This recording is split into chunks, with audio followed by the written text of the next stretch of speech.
Diba? So mag-aantay ka ng alas 5, alas 6. Sabungan, yung mga etchas ng manok ang dadyaan, nag-aabang ka, nag-aantay, ring na ang bell, alas 5. Sunset, guys, ano cinematic tayo?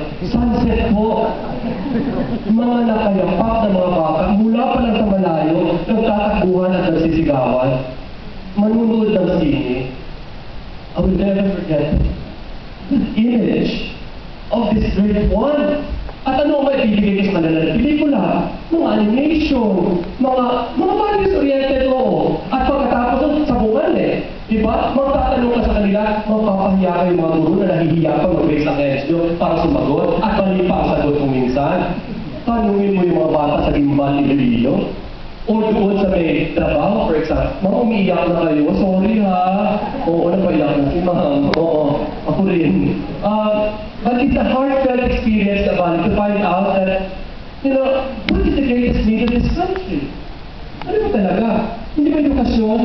Kaya nga napakalaki ng budget na binibigay sa DepEd at malaki rin ang pangarap natin. At kung makakatulong tayo at magiging katuwang tayo dyan, ako ang aking ino-offer lamang ay I love films.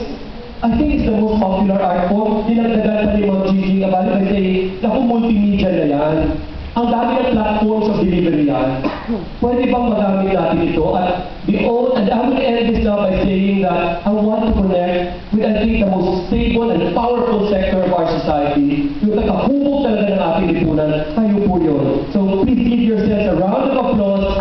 Kayo po yun. At sana naman, mapausbong natin ang Pilipinas sa Pilipinas. Okay, grabe lang itong sigudog na tayo.